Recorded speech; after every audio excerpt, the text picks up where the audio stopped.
Está entrando no ar o programa T-Move, temas emergentes em movimento. O que te move? Olá, está começando mais um programa T-Move em sua 4ª temporada.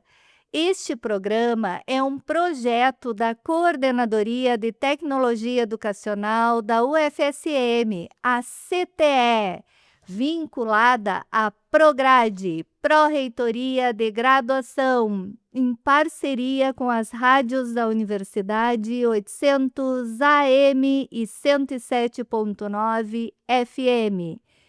Eu sou a Maria Aparecida Azolim, pedagoga da Coordenadoria de Tecnologia Educacional e apresentadora deste programa. Na técnica, conto com o Jonathan Ferreira e o José Luiz Mota Pinto. Bom, vou apresentar o nosso convidado, um professor que o currículo eu tive que, tentar resumir, mas não foi fácil. O nosso convidado é o professor Renato Zanella, que é formado em Química Industrial na UFSM, com doutorado em Química Analítica na Alemanha e pós-doutorado na Holanda. Professor titular desde 2014, coordenador do Laboratório de Análise de Resíduos de Pesticidas, o LARP, e líder do grupo de pesquisas do Centro de Pesquisa em Cromatografia e Espectrometria de Massas, CPCEM, coordenando vários projetos na área de resíduos de agrotóxicos e contaminantes em alimentos, amostras de agrotóxicos, amostras ambientais, biológicas e industriais, bolsistas de produtividade em pesquisas do CNPq desde 2004, atualmente PQ 1B. Diretor-presidente da Fundação de Apoio à Tecnologia e Ciência, FATEC, membro do Comitê Executivo da IAEAC, com sede na Suíça. É vice-coordenador do INCT em Química Analítica de Alimentos, Segurança de Alimentos e Caracterização de Alimentos Funcionais. Autor de mais de 225 artigos e 18 capítulos de livros com mais de 5.750 citações. Orientador de 50 dissertações de mestrado e 30 teses de doutorado. É editor associado da Food Analytic Methods. Apresentou palestra em eventos científicos na França, Itália, Costa Rica, Grécia, Alemanha, Espanha, México, Estados Unidos, Chile, Colômbia, Paraguai, Portugal, Suíça e Uruguai, além de vários no Brasil, bem como ministrou cursos na Argentina, Chile, Colômbia, Uruguai e Brasil. Professor Renato, seja muito, muito bem-vindo ao T-Move. Obrigado pelo convite e a oportunidade da gente conversar sobre as atividades que a gente desenvolve na UFSM. Professor Renato, eu sempre digo que eu faço arte, que eu sou uma pessoa arteira, não artista, arteira. Eu retirei do roteiro que lhe enviei algumas perguntinhas básicas, que são aquelas perguntas catárticas. Certo. A primeira, Renato, o que te move? Bem, a minha atuação é na área de Química Analítica. A área de Química Analítica ela tem muitas possibilidades de interação com outras áreas. A gente brinca que a gente não precisa buscar colaborações, elas vêm até nós, porque essa parte de analisar agrotóxicos, fármacos, medicamentos de uso veterinários e outros contaminantes, ela é cada vez, a demanda é muito grande. Nós temos muitos problemas nos cultivos, com herbicidas, mortandade, deriva, né, quando aplica numa região, numa lavoura e atinge outras que não são resistentes, mortandade de abelhas. Então a gente tem muita demanda, assim, e mesmo saúde do trabalhador, né, e isso a gente vê assim a necessidade de resultados, da gente conseguir analisar de forma adequada. Então, o trabalho que a gente vem fazendo há mais de 25 anos no nosso laboratório LARP é nos estruturar para atender as demandas, né? E, lógico, a formação de pessoal, porque a gente pensa também que formando o pessoal com capacidade de fazer preparo de amostras, as análises, a gente está ajudando também a mais grupos, mais laboratórios. A gente já nucleou outros grupos em outras universidades que também desenvolvem trabalhos nessa linha. É uma carência muito grande no Brasil esse tipo de análise, poucos grupos assim estruturados para atender, e a gente tem feito isso para a comunidade em geral, para as empresas, para órgãos públicos. Então isso que me move, assim, a gente vê os alunos, a formação, acompanhar alunos da graduação ao doutorado, pós-doutorado, e acompanhar a carreira deles, apoiar também. Então isso, eu diria que é isso que me move. Que legal, professor. E quem é o Renato que não está no Lattes? Eu li um resumo do resumo do resumo da sua produção, mas quem é o Renato que não está nessa produção? O Renato, eu diria assim que, e lá no início dos anos 80, veio fazer o curso de Química Industrial em Santa Maria. Eu brinco com os alunos, na época não tinha internet, então casualmente um primo meu, que morava mais próximo aqui em Santa Cruz do Sul, ele veio estudar Química Industrial em Santa Maria. E através desse contato com ele, eu fui entender o que era o curso de Química Industrial, e eu estava certo que era isso que eu queria fazer, né? Estudar Química Industrial. Tive um bom professor de Química no ensino médio, isso é importante, né? Que também me estimulou bastante, me incentivou.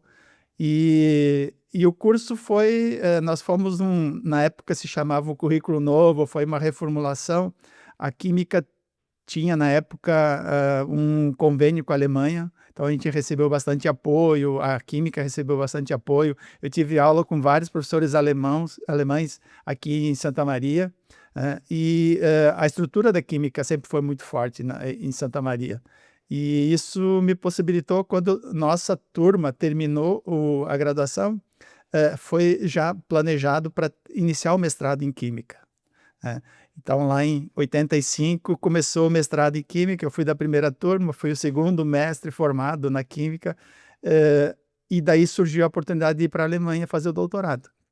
O meu orientador, o professor Ayrton Figueiredo Martins, já tinha feito o doutorado na Alemanha, e pelo contato, convênio, também tinha essa, digamos, essa facilidade para fazer seleção, estudar um pouco do alemão, né? Porque eu tive que fazer minha tese em alemão, tudo. Nossa! E tive a experiência de 4 anos na Alemanha, que foram muito importantes, assim, para se ter uma ideia. Hoje nós temos instrumentação, equipamentos que na época não tinham aqui. Eu fui aprender isso lá na Alemanha. Algumas áreas de metal, alguma coisa já estava se estruturando bem aqui, mas na área de cromatografia, análise de compostos orgânicos, que é o que eu faço hoje em dia, não tinha. Então foi importante, e também importante o incentivo dos colegas para que eu voltasse para Santa Maria depois do doutorado, para começar essa área. Então, assim, juntamente com a professora Marta Daime, nossa vice-reitora, minha colega de grupo, e também atua na mesma área. Então, nós dois, na área de cromatografia, começamos a ministrar os cursos na pós-graduação, estruturar o grupo, e isso foi, digamos assim, foi aumentando. Hoje nós temos um grupo com 35 integrantes, mais ou menos, desde alunos de graduação até alunos de pós-doutorado, e somos 4 professores atuando nessa área. Professor, e o seu desejo de trabalhar com a química industrial, além desse professor, né, que a importância do professor na educação básica, né, Sim. é imensa. Por que a química industrial? Assim, o que me fascinou no início foi realmente o professor. Quer dizer, ele tinha muita didática, nos motivava, cobrava muito e a gente não reclamava. A gente teve outros conteúdos, outras disciplinas que a gente teve muito mais dificuldade, e eu acho também por deficiência um pouco do professor, mas sei que ele conseguiu nos cativar bastante. E daí também esse contato de entender, né? Hoje em dia a gente tem o Descubra, por exemplo, que eu acho ótimo, né? Trazer os alunos para conhecer, interagir com os alunos da graduação. Na época não tinha, né? Então, Uhum. o que eu recebi foi um folder de química desse meu primo que conhecia, que fazia o curso, e digamos, detalhes que ele foi me passando. Então, isso digamos, foi o início. É. E na química a gente tem, na verdade, assim, a gente tem desde física, disciplina de física, de cálculo, da área de análise de alimentos. É um curso bastante amplo, assim, e que abre bastante possibilidades, desde na parte de atuar em laboratórios, atuar em indústrias.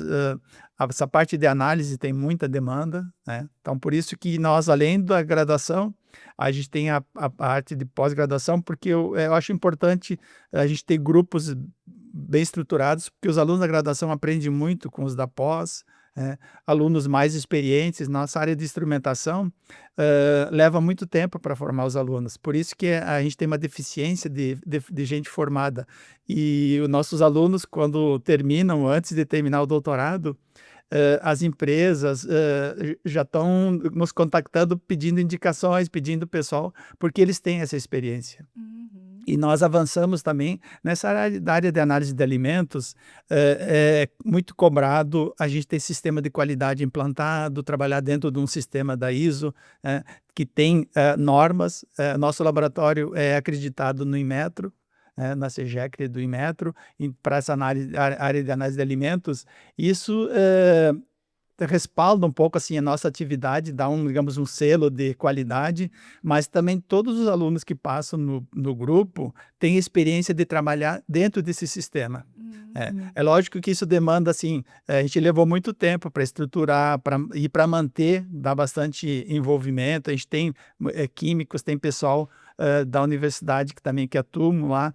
A gente precisa ter pessoal para gerenciar tudo isso, mas a formação que a gente consegue dar para os alunos, ela é ótima, assim, eles conseguem ter essa experiência, e isso é raro no Brasil. A gente pode dizer assim, nessa área de análise de alimentos, por exemplo, eu conheço todos os laboratórios que atuam nessa área e são muito poucos que tem, assim, digamos, isso estruturado da forma como nós temos. Isso, depois que a gente implantou, deu muito trabalho para implantar, mas depois que a gente implantou, hoje em dia, a gente tem muitas facilidades. Por exemplo, qualquer trainee, qualquer estagiário que entra, vai começar, ele já começa e vai seguindo, já está tudo organizado. Uhum. Lógico que a gente tem a área de pesquisa também, que daí tem que ter um pouco mais de liberdade. A gente, digamos assim, testa coisas diferentes, sai um pouquinho desse escopo, mas todo o básico funciona segundo esse sistema.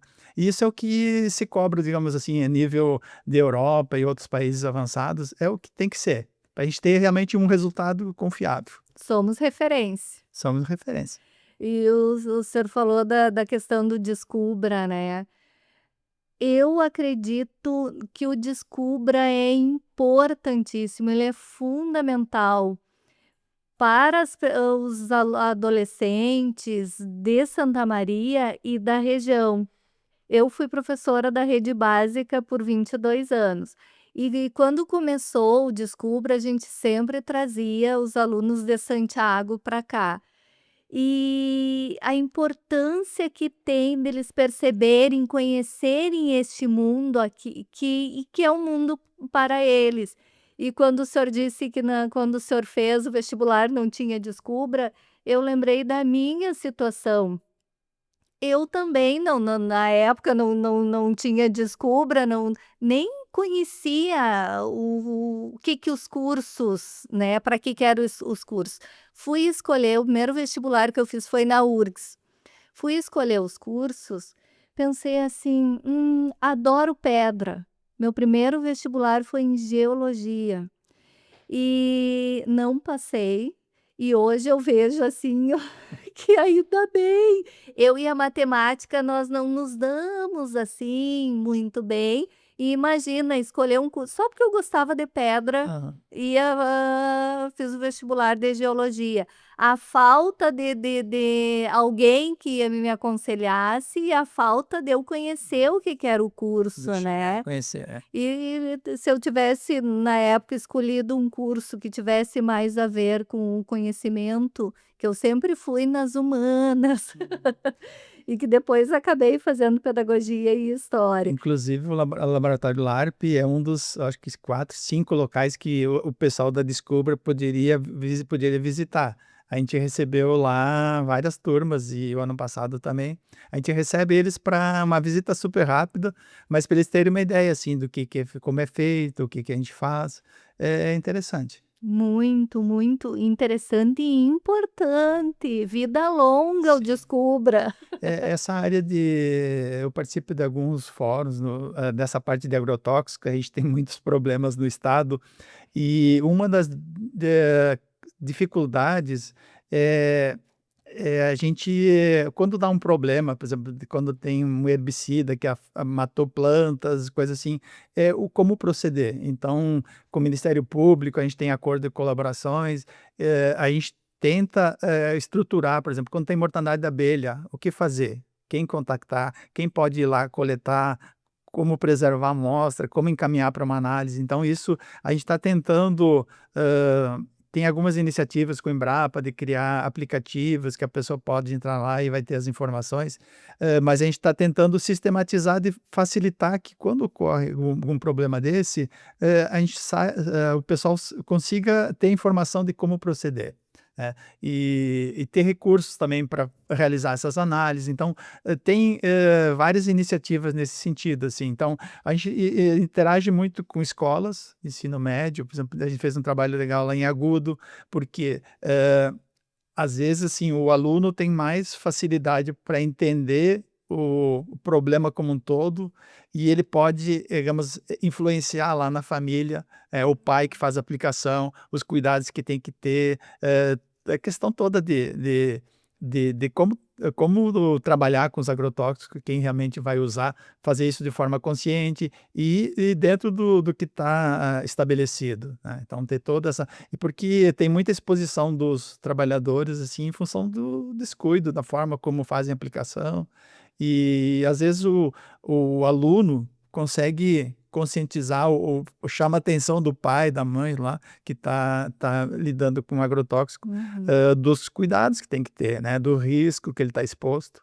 Então é importante. Muito, com certeza. Professor Renato, gostaria que o senhor falasse sobre a sua premiação como pesquisador gaúcho 2025 pela FAPERGS, que é a Fundação de Amparo à Pesquisa do Estado do Rio Grande do Sul, que é vinculada à Secretaria Estadual de Inovação, Ciência e Tecnologia, e a sua premiação foi na área de Química, que é um grande orgulho, uma grande alegria para o FSM. Sim, na verdade, assim, a química da UFSM, ela é, de longe, a universidade gaúcha que mais recebeu o prêmio na área de química. A gente tem vários colegas já que receberam esse prêmio. Ele acontece de 2 em 2 anos, né? A área de química ela é premiada de 2 em 2 anos e vários colegas já nos honraram com essa premiação, né, deles terem recebido. Eu tive o privilégio de fazer parte do Conselho Superior da FAPERGS, né, que é o órgão, digamos assim, que discute as políticas, editais, tudo que acontece na FAPERGS é discutido no Conselho Superior. É um cargo que as universidades indicam, foi feita uma seleção, um cargo de 6 anos. Então, eu fiquei 6 anos nesse Conselho Superior, e nesse período eu também não podia ser indicado para concorrer. Agora fazem mais ou menos 2 anos que eu saí, e esse ano teve indicação e tive digamos assim, a oportunidade de ser indicado pelos colegas aqui de Santa Maria e ser selecionado lá para receber esse prêmio.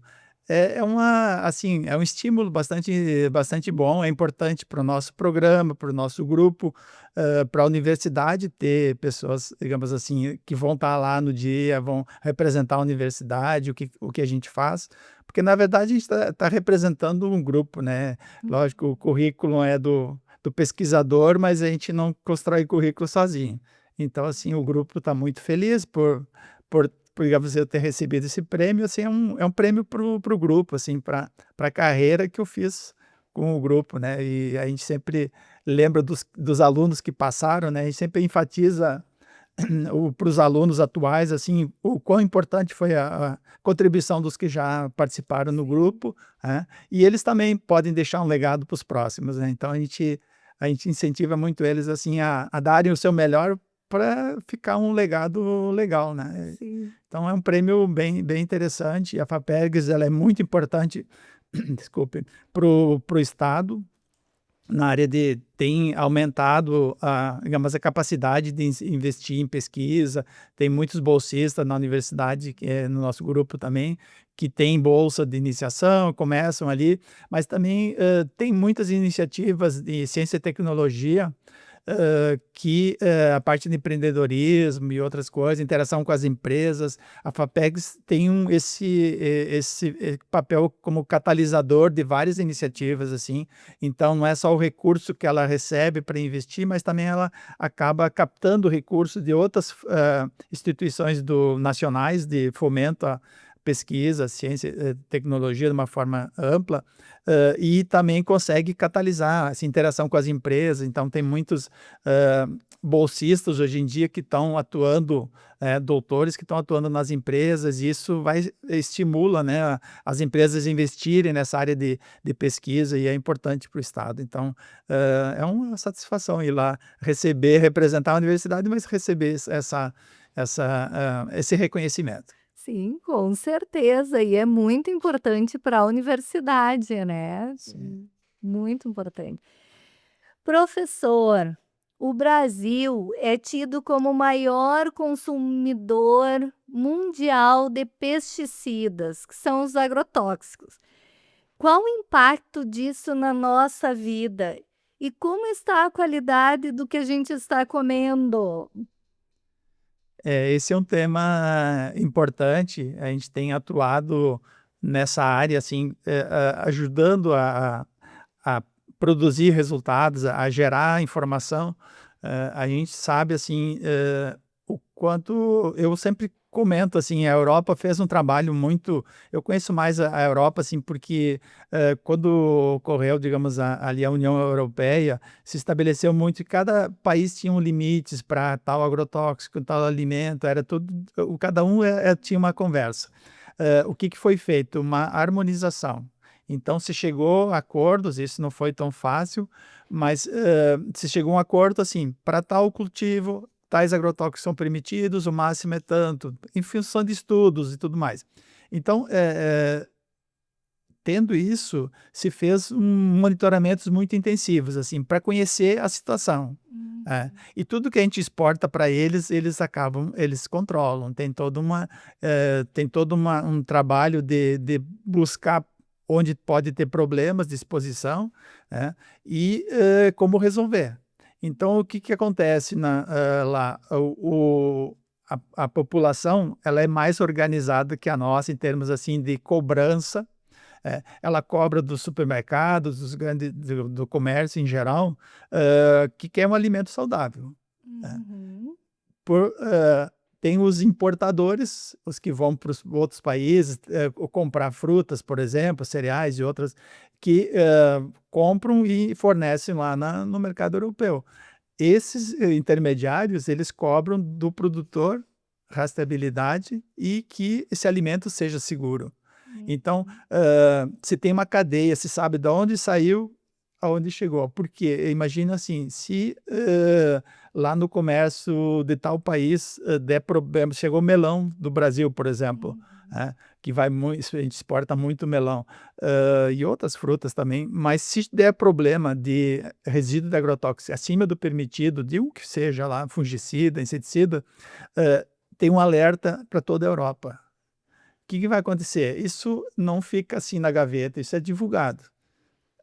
O consumidor não vai querer comprar melão, porque lá tudo é identificado, a procedência, então você tem rastreabilidade e vai dizer, ó, não vou comprar mais, quer dizer, não consegue mais vender. Então, assim, isso eles não querem, eles querem evitar isso. Então, eles vêm para o Brasil, visitam a produção, como é que é feita a produção, como é que o ambiente todo, se está sendo, digamos assim, tratado de forma adequada, os laboratórios que fazem controle antes de ir para lá. Então, tem toda uma cadeia que funciona.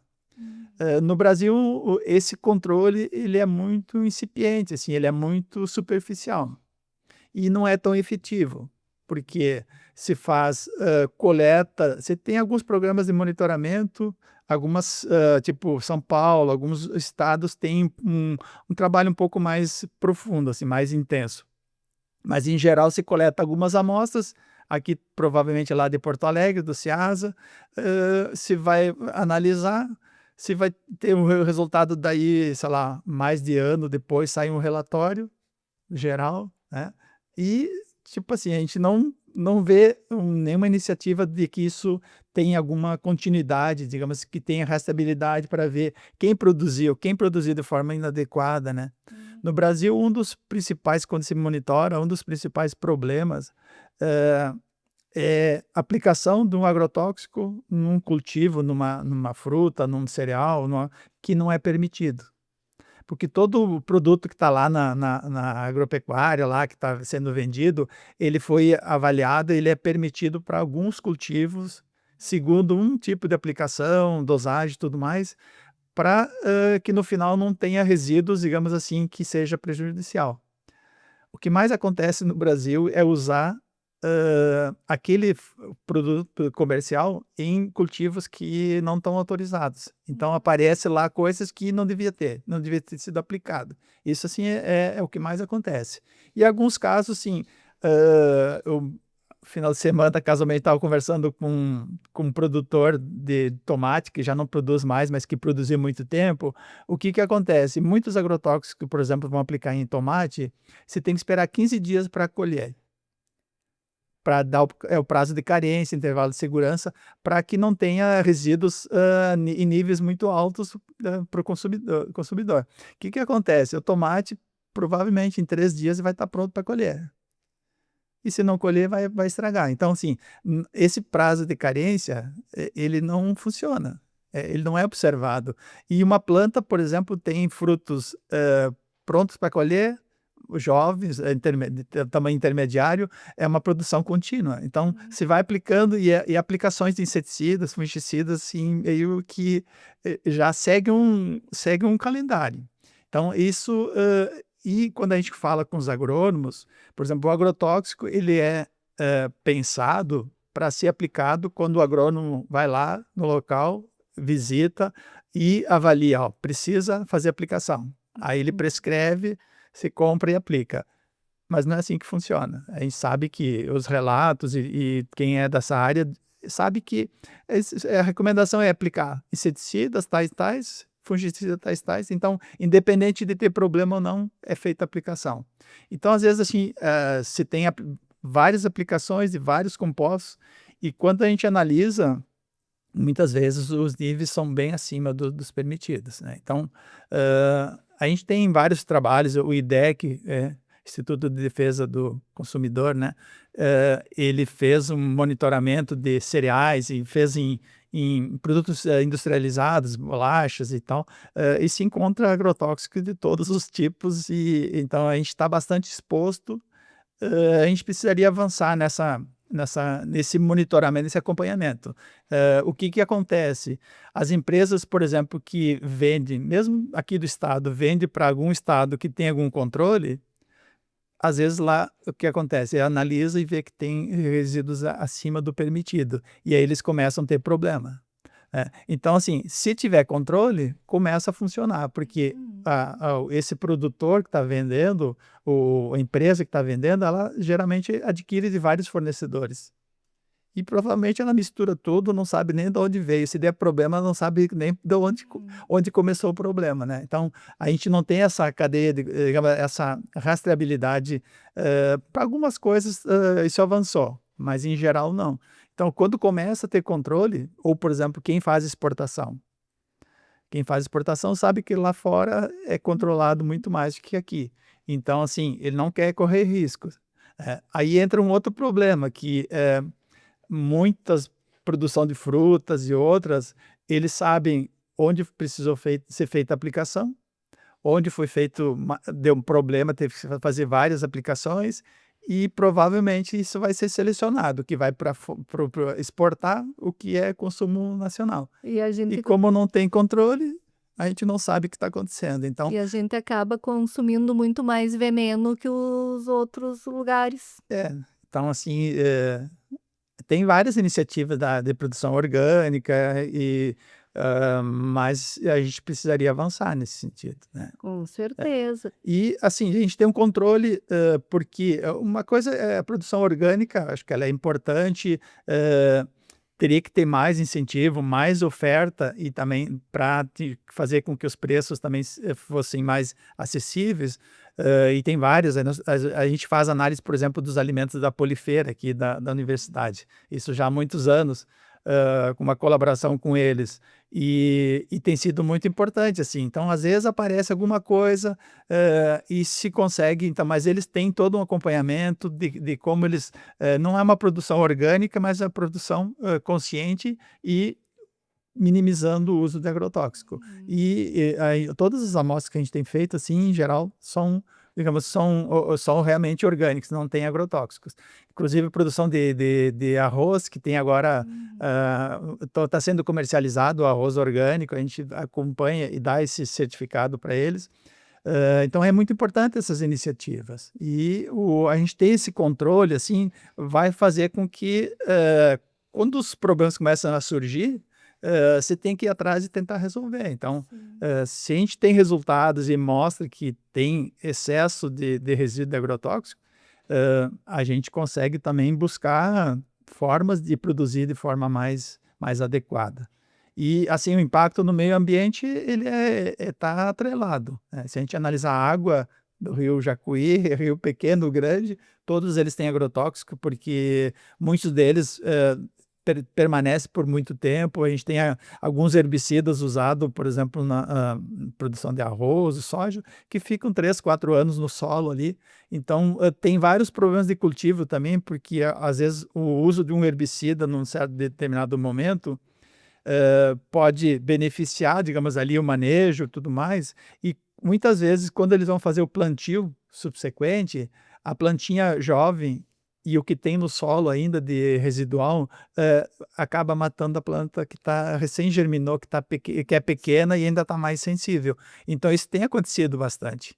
E a gente analisa no solo, analisa na planta, a questão de deriva, para quem trabalha com macieira, a produção de maçã, de azeitona, de vários, assim, de uva principalmente, tem alguns herbicidas que a gente denomina como hormonais. A planta tem substâncias muito parecidas também, então ela absorve aqueles herbicidas de uma forma assim ingênua, digamos assim, como se fosse uma coisa natural. E isso tem acontecido, a gente tem relatos assim, vem acompanhando isso no estado, que se faz aplicação num local, e 3, 4, 5 quilômetros dali tem videiras, elas são afetadas. Jaguari é um caso. Jaguari é um caso clássico, né, Uhum. que a gente acompanha bastante, tentou ajudar eles, assim, mas é um problema que foi tomado algumas medidas, mas que ainda não conseguiram solucionar. Ainda tem muitos impactos. A gente recebe plantas, a gente analisa na planta para confirmar que realmente ela sofreu, assim, foram atingidas por esses herbicidas hormonais, que o 2,4-D é o mais famoso, mas tem outros, tanto da produção de uva, de macieiras, quem tem produção de tomates, por exemplo, se aplicar ele em áreas próximas, a planta, ela geralmente não seca, ela fica deformada, e a brotação, que é o importante para ela ter vigor, para seguir crescendo, ela definha e fica estacionada. Então foi o que aconteceu em Jaguari, né? Cada ano produzindo menos, por quê? Porque não tem brotação. A brotação ela vai ficando cada vez mais deficiente e a produtividade cai muito rápido. E nessa diminui a produtividade, mas as uvas que ela na produção de vinho, o vinho tem a curiosidade de quem gosta Sim. do vinhozinho, tem, fica resíduo de agrotóxico no vinho? Será que Olha, nem um vinhozinho a gente vai poder tomar tranquilamente? a gente teve uma das reuniões que a gente estava discutindo a questão dos herbicidas e foi questionado isso, porque na produção de uva também tem bastante aplicação em geral, assim, de essas uvas viníferas, elas são em geral mais sensíveis que essas mais comuns, digamos assim, que a gente tem, as de mesa, e normalmente tem aplicação aí de inseticidas, fungicidas, e uma das preocupações de quem faz produz vinho é também que esses fungicidas podem afetar, que vão estar ali na fruta, podem afetar a fermentação, todo o processo também, né? Então tem alguns estudos sim que mostram isso. Assim, provavelmente vai ter nas uvas, né, se foi aplicado, vai ter algum residual. Aí vai muito da questão desse prazo de carência, talvez a concentração baixe tanto, fique num nível, digamos assim, seguro, depois de toda a produção.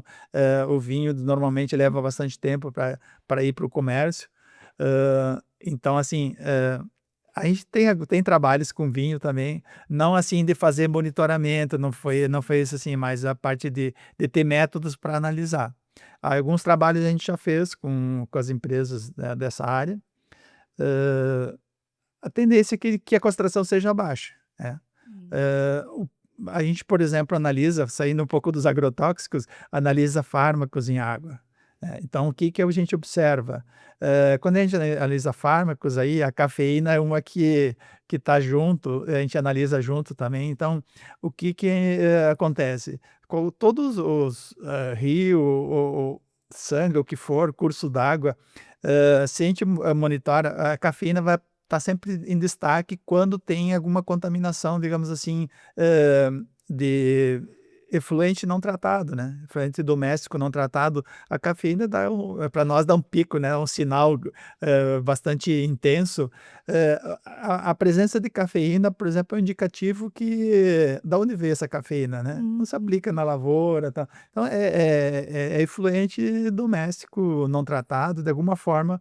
Então, se a gente analisa ao longo de um rio, por exemplo, a gente vai ver que lá na nascente geralmente não tem muita população e vai vindo, e quando tem algum curso d'água que vem, um afluente que vem de regiões mais, com mais, habitação, mais população, a gente vê assim que vai aumentando. E junto com a cafeína a gente vê assim, aumentou a cafeína, aumenta os fármacos também. Porque, alguns fármacos, a gente, lógico, quando excreta eles já vão estar metabolizados, já estão transformados, né? O organismo transforma boa parte deles em outros compostos que a gente também pode analisar, mas boa parte também é eliminada na forma integral, digamos. Então, se a gente consegue analisar, a gente tem, para fazer essas análises, tanto de agrotóxicos quanto de fármaco, a gente tem que ter um padrãozinho, né? Ver uma quantidade bem pequena que é importado, e para a gente, digamos, poder aferir os equipamentos, poder reconhecer os compostos. Então a gente tem instrumentação que consegue reconhecer a molécula e pelo sinal que ele vai responder lá, a quantidade que tem, a gente consegue relacionar com concentração e dizer, ó, na água tem tanto, está acima ou abaixo. A parte de fármacos, por exemplo, a legislação em águas para agrotóxico, a nacional, tem, sei lá, uns 20% dos agrotóxicos em uso no Brasil. O restante a gente não tem limite, não sabe, tipo, se está bem ou não está bem. Nossa. Então a gente acaba usando a legislação europeia ou de outros países para tentar ter uma ideia, relacionar. Mas a gente tem um monte de agrotóxicos permitidos que não tem limite na água. Aí não tem limite estabelecido. E a gente não sabe muito o que fazer. Quando aparece, a gente tenta ver se é muito alto ou muito baixo. Para fármacos, por exemplo, não tem legislação. Então, assim, a gente, apareceu fármacos, normalmente a concentração é mais baixa que agrotóxico, mas imagina, a maioria dos sistemas de tratamento de água que a gente tem no Brasil não remove eles. Então, assim, o que chegou da água, você pegou a água do rio lá, que tem um coquetel lá, 4, 5 fármacos, o Nossa. tratamento vai remover outras coisas, assim. Às vezes remove algum pouquinho, uma parte deles, assim, mas você está tomando água com 4, 5 fármacos, né? A grande preocupação hoje em dia é essa exposição a antibióticos e vários outros compostos que se está tomando. Aí você vai no médico, eles não, tem que tomar 2, 3 litros de água por dia. Faz o cálculo. Sim, e por isso É. as superbactérias, né? Sim, então isso é lógico, isso gera outros problemas. A resistência Isso. a antibiótico A parte de agrotóxico, por exemplo, a gente não tem, é difícil fazer estudos, por exemplo, se eu estiver exposto para esse agrotóxico nesse nível, está seguro. Mas eu estou exposto a esse, quer dizer, um número maior. Então, o que isso, quando a gente se alimenta lá e está exposto, se isso tem um somatório, tem o mesmo efeito deles separados ou não, a gente não tem muito. E é muito difícil prever isso, né? Então, o ideal seria a gente estar, digamos assim, não tá exposto da forma como nós Sim. estamos, né? E a questão do microplásticos também, né? Eu estava vendo que a água engarrafada, Sim, arroz, as carnes, frutos do mar nem se fala, né? Eu acho sim. que é o que maior tem concentração. Assim, tá em toda parte. É impressionante, é impressionante. E tem questões assim que a gente, quando começa, não é bem a nossa área, assim, a gente não tem entrado muito nisso. Tem colegas de outras universidades que trabalham com microplásticos, né? Eh, Interessante que geralmente lá, por exemplo, tanto no mar quanto na água em geral, eles acabam, lógico, estão dispersos ali, mas também ficam muito na superfície. A maioria é mais leve, fica na superfície. Eles têm uma capacidade de absorver, de reter na superfície outros compostos orgânicos. Então eles podem concentrar um pouquinho de agrotóxico, um pouquinho de fármaco, Nossa, podem concentrar coisas. é uma bomba. E aí fica flutuando, então isso fica exposto à luz do sol. E isso, digamos assim, aí a química segue trabalhando. Então, você pode, a partir dele, ainda concentrar, você pode estar com a radiação, você pode estar transformando esses compostos em outras coisas. Então, assim, vai potencializando. Aí isso é absorvido, sei lá, pelo peixe, pela água. E é impressionante que até pouco tempo, não faz tanto tempo que se começou a pensar, se preocupar com isso. Então, a maioria dos casos, assim, o famoso DDT, talidomida e vários problemas assim que a gente tem, e vários outros contaminantes, a gente acaba descobrindo que isso está acontecendo sempre tardio, né? É sempre depois de um período longo de uso, se começa a perceber que isso é um problema, um risco grande, e aí se corre atrás para resolver. Os plásticos estão em toda parte. E essas medicações que o senhor falou, foi visto depois que muitas gestantes, né, tiveram Sim. problemas na gestação, filhos com Então, deficiência.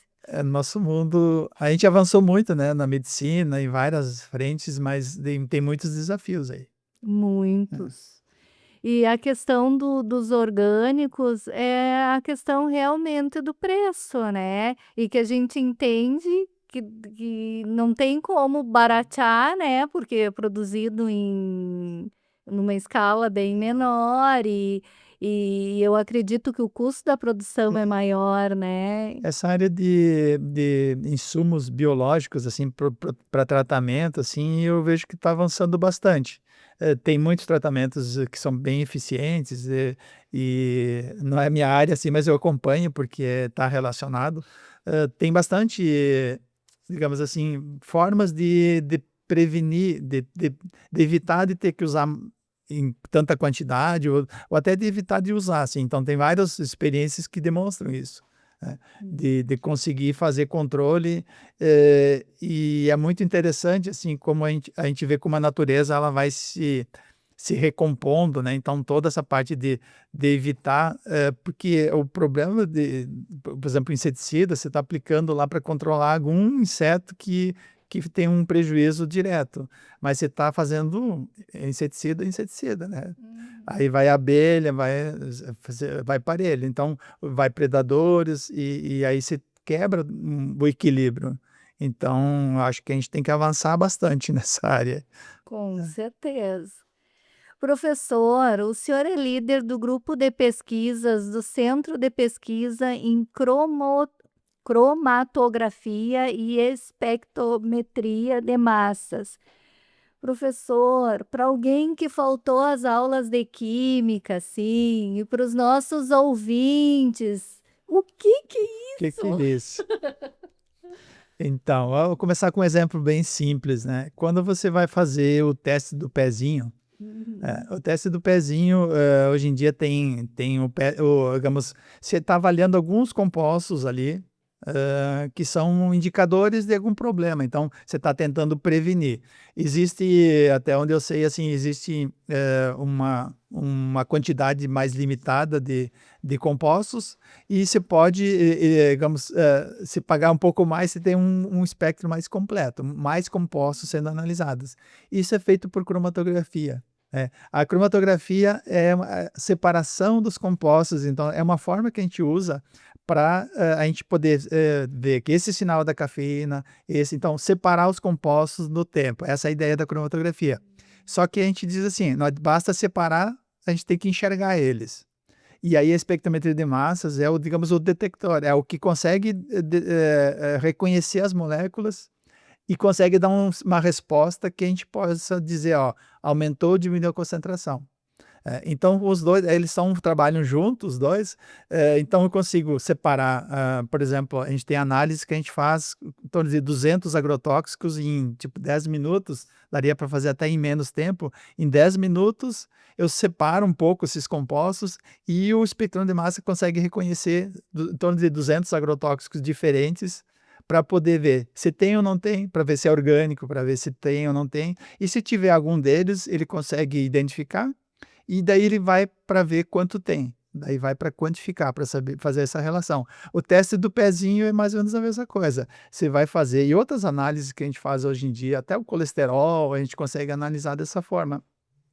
Você consegue separar eles no tempo, então o teste do pezinho, você faz lá 20 compostos, separa eles e o espectro de massas consegue identificar e ver qual é a concentração de cada um deles. Então, assim, tem muitas aplicações. Então, o controle de fármacos, o controle de alimentos em geral, essa parte de contaminantes, vitaminas, então analisar vitaminas nos alimentos, todos esses compostos, polifenóis e outros que tem nos alimentos, que hoje em dia a gente procura ver. A gente, por exemplo, trabalha aqui junto com o professor da agronomia, a parte de caracterizar erva mate, por exemplo, a gente consegue ver quanto tem cada variedade, digamos, cada produção que tem de cafeína, teobromina e outros compostos que são interessantes, saber se aumentou ou diminuiu. Então, é a ferramenta que a gente usa para analisar fármacos,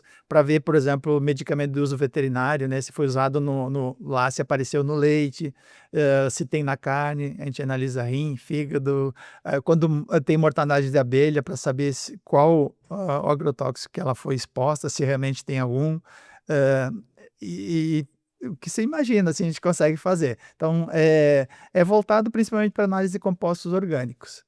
Então, a análise de metais a gente faz de uma forma diferente, nosso grupo não trabalha com a parte de metais, tem outros grupos que fazem isso na universidade, mas para análise de compostos orgânicos, até o controle de combustíveis também a gente faz dessa forma. Por exemplo, agora a história do metanol que deu essa intoxicação. Então, você consegue, com essa técnica, ver se realmente tem metanol e a quantidade que tem. Então, é uma ferramenta bastante interessante. Tem várias formas de trabalhar. Nós agora estamos recebendo mais um equipamento que é, digamos, que analisa um pouquinho diferente para fazer o que a gente chama de screening, é tentar ver, faz uma análise bem ampla para ver o que tem, pode ter lá, de contaminante, por exemplo. Então, vai nos ajudar a enxergar mais amplo do que a gente analisa, da forma que a gente está analisando agora. E as colaborações com o exterior são muito importantes, né? Então, a gente analisa, por exemplo, urina, a gente analisa sangue, né? Soro e plasma, para ver exposição, para ver se tem agrotóxicos, digamos, se a pessoa está exposta ou pela alimentação ou por ser um aplicador. E aí surgem oportunidades de colaborar. A gente tem um projeto com o Ministério da Saúde, a gente tem com o IBAMA, por exemplo, o monitoramento do estado em função da enchente, a gente que está fazendo dessa parte de então, água, solo. Com a FEPAM, a gente tem também 2 programas de monitoramento de alguns rios aqui do estado. A gente analisa principalmente água, sedimento, mas também peixes, e outros moluscos que estão ali nesse meio ambiente, tanto agrotóxico quanto fármacos. Então, é uma forma de levantar informação. Eles têm todo um mapeamento e eles conseguem ver onde estão as fontes, digamos, de contaminação e buscar, por exemplo, se está sendo usado agrotóxicos que não são mais permitidos também. Então, esse é um dos objetivos. Então, é a ferramenta que nos dá muita informação, assim, e de uma forma muito segura. As pessoas sempre querem saber, mas como é que você sabe que realmente aquele composto, se não confunde, o equipamento não confundiu, ou coisa assim. Então, a gente tem ali como demonstrar que realmente ele consegue garantir que é aquele composto, ele consegue identificar aquele composto e consegue quantificar. Isso é importante. Então, tem toda uma rastreabilidade para a gente garantir o resultado. E isso é bastante importante, assim, a gente ter essa garantia, né? Não poder botar a mão no fogo, como a gente diz. Sim. Eu lhe perguntei do vinho, agora eu vou ter que lhe perguntar da erva mate. Como é que está a situação da erva mate? Na verdade, O José Luiz também está interessado na sim. questão da erva. Da erva mate a gente não tem analisado. Eu não sei se tem algum uso de fungicida, algum agrotóxico sendo usado. Eu me criei no meio numa região próxima ali de Ilópolis, Encantado. Eu sou daquela região e lá lá em casa, todos os vizinhos, era a produção da erva mate. Ali é uma região, um polo ervateiro. E nunca se usou nada, ninguém usava nada, porque não precisava. Não sei se hoje em dia, em cultivo intensivo, tem esse tipo de aplicação. As análises que a gente tem feito é mais no sentido, porque aqui o professor Bisognin, o Dilson Bisognin, ele trabalha com seleção, né, de várias plantas, melhoramento genético, e daí o interesse é ver aqui tem mais cafeína, teobromina, ácido cafeico, esses compostos que hoje em dia são bastante valorizados, inclusive a exportação de erva mate, assim, tem interesse. Talvez dos problemas que eu acho que a indústria hoje em dia melhorou bastante é a forma como se seca a erva mate, né? Então, porque eles estão exportando para chá, para a Europa, para outros países, e lá fora tem controle de coisas que aqui a gente não controla. Então, o fato de fazer o sapeco, né, fazer essa coisa, pode transferir compostos, digamos assim, dessa fumaça que são prejudiciais. Mas pelo que eu me informei, assim, a maioria das empresas já não tem um contato direto da fumaça com as folhas. Então isso protege esse superaquecimento, principalmente a fumaça, ela sim transfere alguns compostos que eles já tiveram problema de exportação. Então tem uma preocupação da indústria, né, da erva mate para evitar isso. E a gente tem métodos para analisar se tem ou não residual desses compostos, mas o foco principal é justamente esses compostos, a cafeína e os outros que estão em menor quantidade, mas que são compostos ativos interessantes e que valorizam, né? Então, por isso a busca por variedades, né? Por plantas que produzam mais esse tipo de compostos. Então, a gente ajuda um pouco, né, a mostrar, assim, essa aqui tem mais, aquela. Então, a forma de cultivo se influencia ou não. O foco é mais nessa área.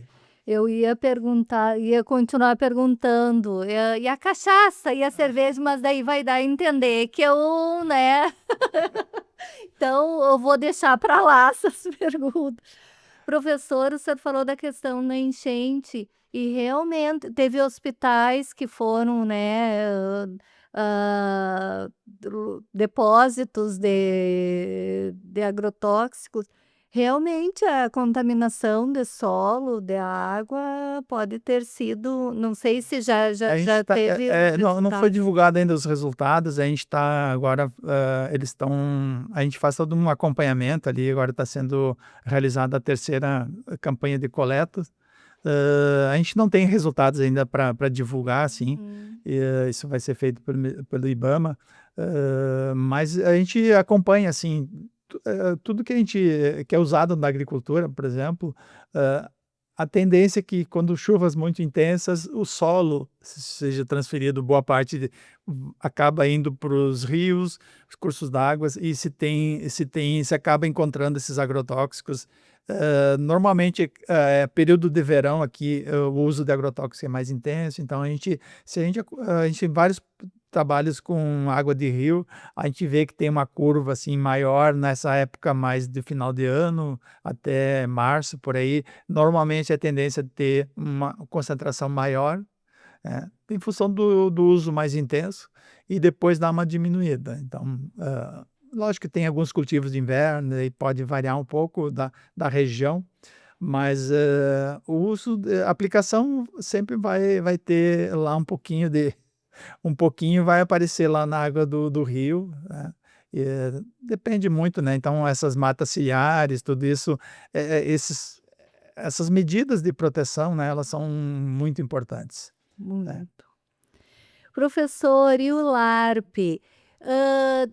Está sendo desenvolvido algum projeto novo? O que o senhor nos conta do LARP? Que o senhor deu uma pincelada, né, na sua fala sobre esse laboratório tão importante.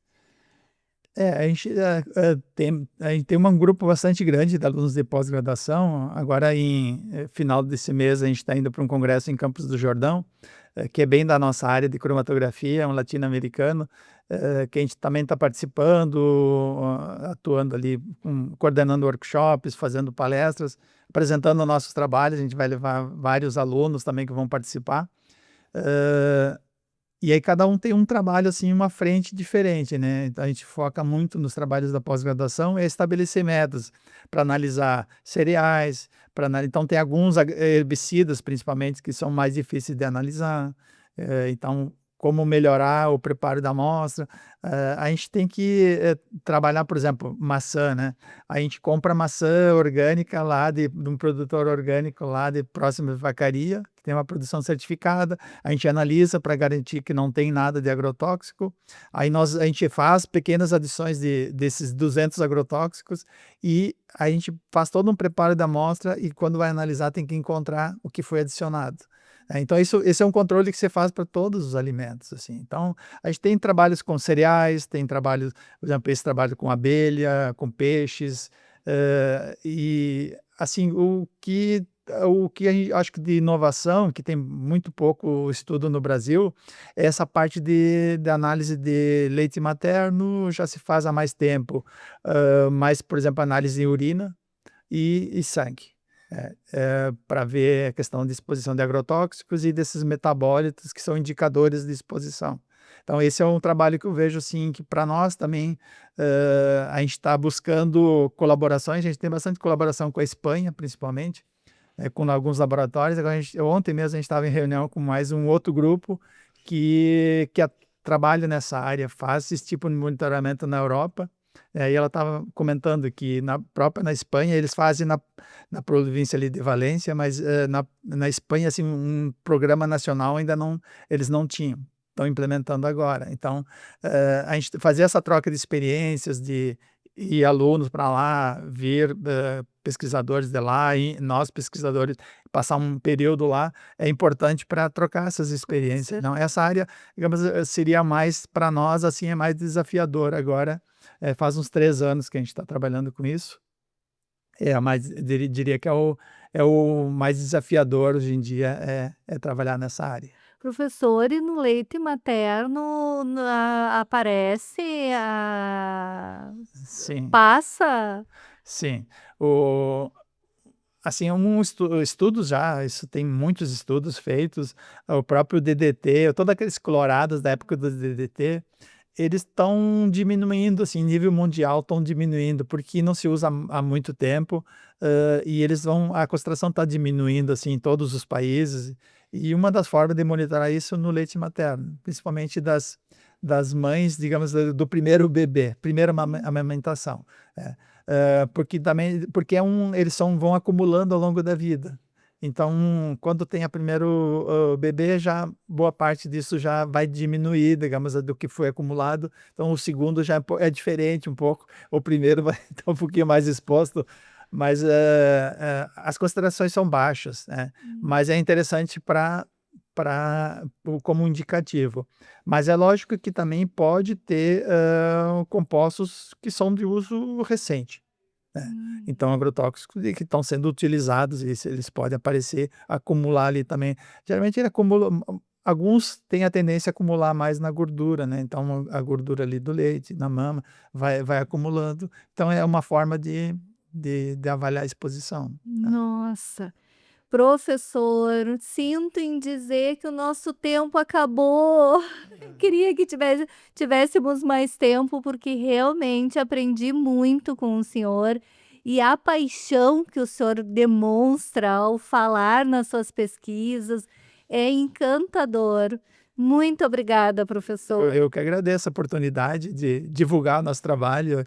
A gente sempre tem um prazer de receber, a gente recebe muitos colaboradores, né, de outras regiões que fazem coletas, têm interesse, conseguem recurso, e que nos têm como parceiro para fazer as análises, né? Então, muitos trabalhos de pesquisa daqui da própria universidade e de outras universidades, a gente acaba discutindo, planejando juntos, isso a gente consegue fazer, isso não dá, tá? E a gente vai, então, também ajudando eles a gerar informação, conhecimento. E é um prazer, assim, é uma área que a gente entende como muito importante, e isso para nós, assim, poder atuar nessa área, assim, chegar no estágio que nós temos hoje e poder dar respostas, né, a essas demandas é importante. Eu sempre digo que eu tenho o maior orgulho de dizer que eu sou servidora na UFSM, é algo assim, ó, que tenho orgulho. E lhe ouvindo falar de tudo que é feito aqui, nossa, que orgulho de ser da UFSM. Que bom, Muito obrigada, professor. eu que agradeço. O TEMOV vai ficando por aqui. Eu sou a pedagoga da CTE, Maria Aparecida Azolim, e a apresentadora deste programa aqui nos estúdios da Rádio Universidade 800 AM e 107.9 FM. Você pode ouvir novamente esse e as outras edições do nosso programa no YouTube, no canal CTE UFSM. Também estamos no Spotify. É só buscar TEMOV e ouvir nossos podcasts. Os trabalhos técnicos são realizados por José Luiz Mota Pinto e Jonathan Ferreira, e direção de rádio de Jonathan Ferreira. O TEMOV nas ondas do conhecimento. O TEMOV vai ficando por aqui, até semana que vem, e que a sua semana seja levinha, levinha e muito feliz. TEMOV, temas emergentes em movimento. O que te move?